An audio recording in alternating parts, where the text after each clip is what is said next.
잠깐만요. 지금 법률 검토가 끝났답니다. 아, 그래요? 지금 그 2분 40초짜리 네. 녹음 파일 원본을 한번 역사상 최초로 네. 대한민국 단독 보도. 단독은 늘 단독이죠. 예, 그 음성 파일을 교수님 못 들어보셨죠? 네, 못 들었어요. 예, 지금 들어보시고 그리고 그리고 변조되지 않은 원본 파일이라는 거죠. 저희는 그 4월도 가짜는 가라. 그 변조된 거 안 씁니다. 네. 있는 그대로. 네. 자, 한번 좀 틀어주시죠. 여보세요? 여보세요? 익수님, 늦은 시간에 죄송해요. 네, 저번에 제가 잠깐 카톡에서 여쭤봤었던 내용인데요. 뭔데? 문 후보님 아들 준용 씨 관련해서 같이 파슨스 계실 때 들으셨다는 말 한 가지만 좀 확인 좀 할게요. 그게 본인이 뭐 이렇게 지원을 해서 이렇게 합격을 한 그런 게 아니라 어느 날 부친이 갑자기 어디다 야 뭐 원서 하나 내봐 이렇게 해가지고 했다고 들었는데 그게 맞나요? 그건 자세한 건 모르겠는데 네. 듣기로는 그렇게 들었어. 아빠가 네. 얘기를 해서 네. 어디에 이력서만 내면 된다고 얘기를 했던 것 같은데?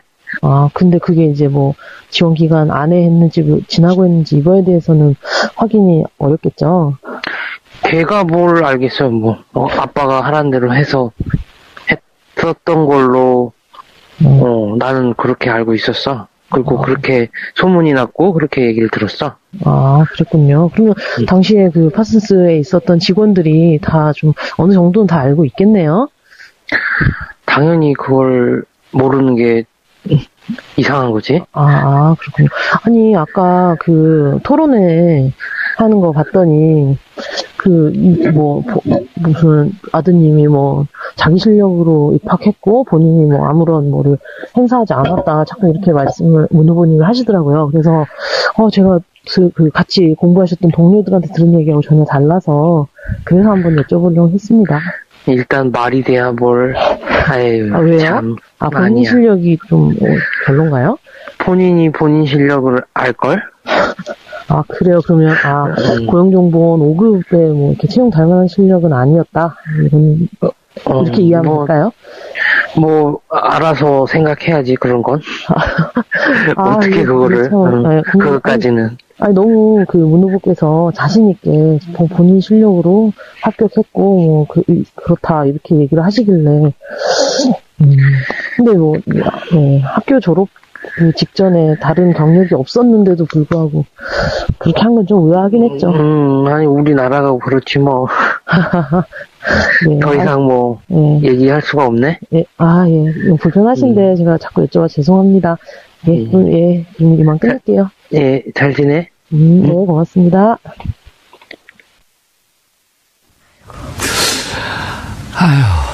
자, 우리 김철 교수님 말씀 들어주시면서 시청자 여러분들께서도 의견 주시기 바라겠습니다. 샵 5400, 샵 5400 정보 이용료 100원이 부과됩니다. 문자 보내주시기 바라겠습니다. 상 기자님. 네. 잘 지내? 그러니까 저 남자 목소리가 누군지 아시죠? 동생이라는 거잖아요. 남동생. 동생이요. 예, 남동생, 사촌 남동생을 시켜가지고 했다는 건데요. 그러니까 이 과정을 쭉 들여다보면, 그러니까 물론 이제 검찰 조사를 통해서 사실 관계가 명명백백하게 밝혀지긴 하겠습니다만, 이게 어떤 그러니까 정치를 갈망하는 정치 지망생의 자작극이라고 보기에는 이게 어쨌든 이제 카이스트를 졸업한 학생이고 안철수 대표하고도 후보하고도 상당히 관계가 깊었던, 정치적으로 인연도 깊었던 이런 걸 종합적으로 판단을 해보면 이게 과연 혼자의 판단으로 이렇게 할 수 있었을까? 그러니까 물론 이제 국민의당에서는 이게 개인의 자작극이다 이렇게 계속 얘기를 하고 있고, 두 차례 걸쳐서 이용죽 공명선거 추진단장도 계속 그와 관련된 얘기를 하고 있지만, 액면 그대로 받아들이기에는 여러 군데가 좀 증명이 필요한 대목들이 있는 것 같습니다. 예, 교수님 들어보시니까 어때요? 변조된 것을 풀어보니까 교수님하고 얘기했는데 왠지 목소리가 앳된 목소리가 밑에 이렇게 깔려 있네요. 예, 남자분이요. 네네. 예. 참 어이가 없어서 다들 우리 세 사람이 허탈한 웃음을 지금 짓고 있는데 있을 수 없는 일을 일어난 겁니다. 아니 정치권에 오래 계셨잖아요. 훈수도 많이 드시고. 지켜봤죠. 그런데 저도 강심장이라고 하게 되면 5천만 분의 1인데 저도 저런 걸 조작할 생각을 아니 정치권에 있으면서 저런 걸 조작을 해야 되겠다. 이거 옛날에 진짜 막걸리 방공법이 있을 때도 저런 거 안 하는 거거든요. 그래서 한편에서는 이제 뭔가 저분의 배후에 어떤 뭐가 있을 것이다. 조직의 어떤 그 조력이 있지 않았겠느냐, 혹은 공모가 있지 않았겠느냐 이렇게 생각할 수 있고요. 또 한편으로는 이제 저분이 그 정치적 초년병이어서 저렇게 겁 없이 일을 저지를 수 있었던 게 아니냐 이렇게 또 볼 수도 있어요. 사실은 아시겠지만 정치권에서 조금만 생각을 해본 사람은 저 일이 얼마나 어마어마한 일이라는 것을 다 알지 않습니까? 감히 저런 일을 하기는 어렵거든요. 근데 청춘 콘서트 때부터 보면 저 이유미 씨가 안철수 후보가 정치권에 들어온 게 2011년이거든요. 그럼 정치권에서 같이 이 살을 부대끼면서 지낸 게 아유미 씨도 6년이에요. 근데 6년 동안 격동의 시기를 거쳤거든요. 12년에 대선 후보 갔다가 포기했죠. 양보했죠. 2016년에 총선했었죠. 그리고 그 전에 또 그 재보궐선거 했었죠. 이번에 또 대선 있었죠. 이러면서 지금 4건의 선거를 집중적으로 치렀기 때문에 어찌 보면 정치의식이 압축 성장한 시기라고 볼 수도 있을 텐데. 기술이 아주 기술이 압축 성장을 한 모양이죠. 정치 기술이. 야, 저거를 정말 보통 그 강심장이 아니고선 이제 저지를 수 없는 일이고. 근데 가면서 또 당원이나 기자들한테 보낸 문자도 나를 케어하지 않는다. 꼬리 자르기 하고 있다. 이런 식으로 섭섭함을 또 문자로 보냈단 말이에요. 그건 이용주 의원 얘기를 들어보니까 그 대목은 섭섭함이 아니라 완전히 이렇게 책임을 떠넘기는 이 프레임 전략이 의도적으로.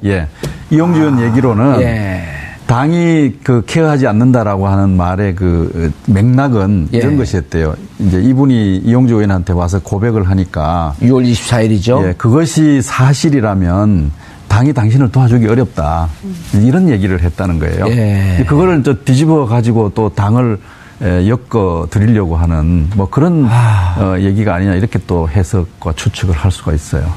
그러니까 저분이 아주 나쁜 일을 집중적으로 배운 것은 사실인 것 같죠. 저분의 스승은 누굴까요? 나쁜 일을 가르친.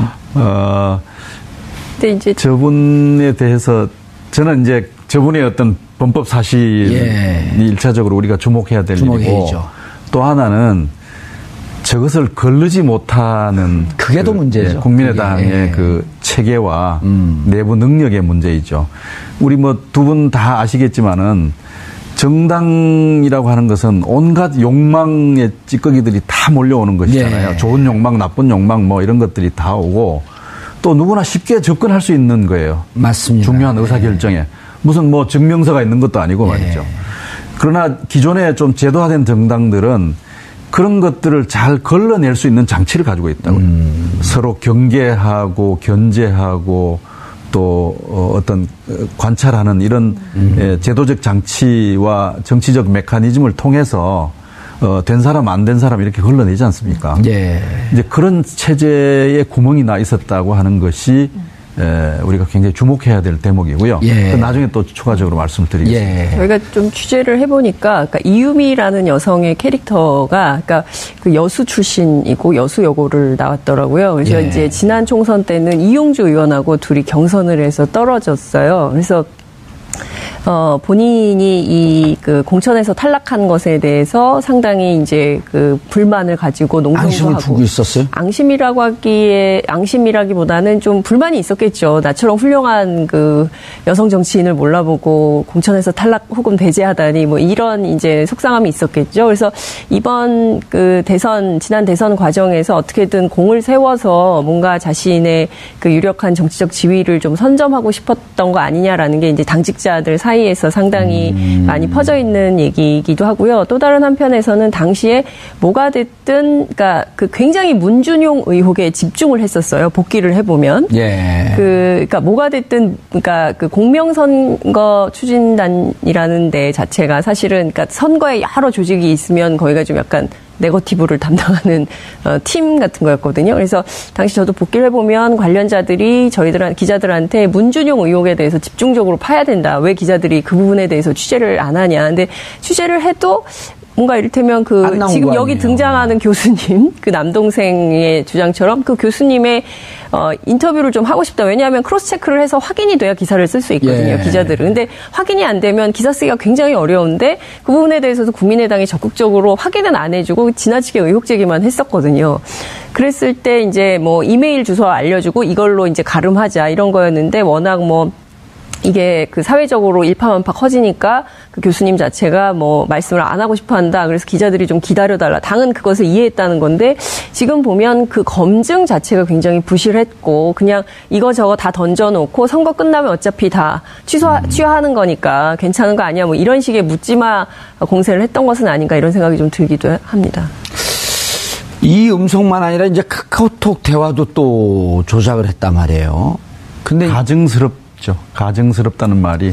그런데 이제 그때 당시 민주당에서 당시 파슨스 스쿨에 다녔던 학생이 3명이었고 시기나 이런 전체적으로 변조된 것을 들어보니 납니다라고 하면서 자기 실명을 밝히면서 나타난 친구가 있었거든요. 있었죠. 그리고 나는 그런 얘기를 한 적이 없고 한 명은 미국에 있었고 남학생 3명 중에 난데 그럼 그 미국에 있는 친구한테 들었을 리는 없고 그 친구는 잘 모른다 그런 내용을. 그건 나다. 그렇게 적극적으로 민주당에서 반박을 하면서 나왔고 또 하나 그때 내용 중에 하나가 문준용 씨는 아빠라는 표현을 안 쓴다. 아버지라고 한다. 그럼 아주 구체적으로 총론도 그렇고 디테일도 그렇고 파고 들어오면서 검증을 하자 이렇게 제안을 했던 거거든요. 그거를 왜 외면했을까요? 글쎄 말입니다. 그 마지막 단계에서는 뭐 이런 일도 있었다고 그러죠. 실제로 뭐 기자회견해서 이것을 좀 문제를 공개적으로 삼자라고 하니 예. 그제서야 이유미 씨가 하지 말자고 이게 그렇죠. 주저하고 말렸다는 거예요. 예. 이제 그 신호가 무엇인지를 이제 깊이 생각을 안 한 것 같죠. 이유미 씨는 뭔가 자기 공으로 좀 이렇게 떠벌리고 나서 이 문제가 심각해질 수 있다고 생각하니까 아마 발을 빼려고 했던 것 같은데 예. 이제 그런 징조를 놓친 것도 뭐 당이 현재 통탄을 해야 될 일이 아닌가 이렇게 생각합니다. 그리고 이용주 의원도 뭐 본인은 몰랐다고 하고 이준서 씨도 몰랐다고 하는데 이준서 씨 몰랐다고 하는 거는 둘의 대화 내용을 보면 이제 그것은 사실이 아닌 거로 좀 나오는 거죠. 그리고 이용주 의원은 복수의 사람들부터 확인했다 해서 복수가 누구냐 했더니 한 방송에서 이준서 씨와 제보자다 이렇게 얘기를 했는데 제보자 2명이 아니고 이런 것도 좀 석연치 않지 않나요? 부장검사 출신이. 그분이 정치 초년병입니다.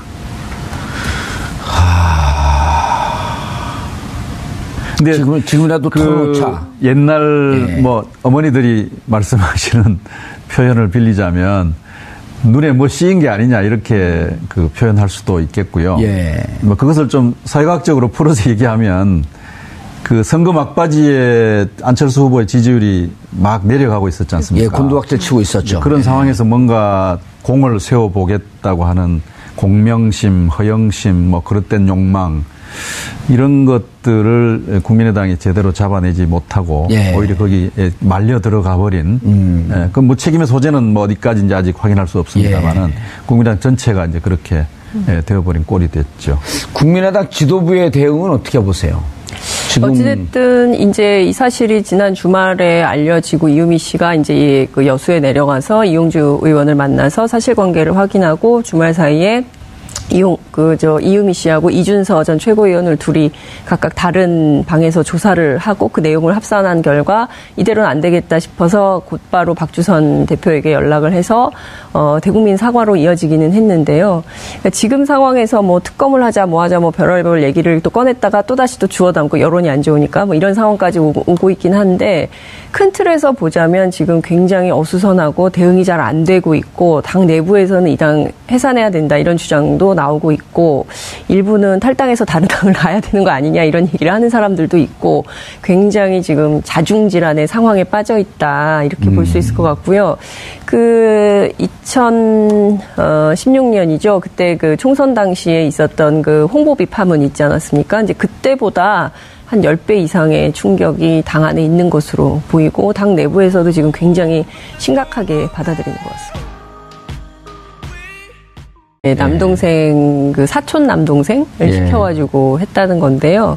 그러니까 이 과정을 쭉 들여다보면, 그러니까 물론 이제 검찰 조사를 통해서 사실 관계가 명명백백하게 밝혀지긴 하겠습니다만, 이게 어떤 그러니까 그 정치를 갈망하는 한 정치 지망생의 자작극이라고 보기에는 이게 어쨌든 이제 카이스트를 졸업한 학생이고 그 안철수 대표하고도 후보하고도 상당히 관계가 깊었던, 정치적으로 인연도 깊었던 이런 걸 종합적으로 판단을 해보면 이게 과연 혼자의 판단으로 이렇게 할 수 있었을까? 그러니까 물론 이제 그 국민의당에서는 이게 개인의 자작극이다 이렇게 계속 얘기를 하고 있고, 두 차례 걸쳐서 이용죽 공명선거 추진단장도 계속 그와 관련된 얘기를 하고 있지만 액면 그대로 그렇다 이렇게 얘기를 하시길래 근데 학교 졸업 그 직전에 다른 경력이 없었는데도 불구하고 그렇게 한 건 좀 의아하긴 했죠. 아니 우리나라가 그렇지 뭐. 네, 더 이상 얘기할 수가 없네. 불편하신데 제가 자꾸 여쭤봐 죄송합니다. 그럼 이만 끊을게요. 잘 지내? 네, 고맙습니다.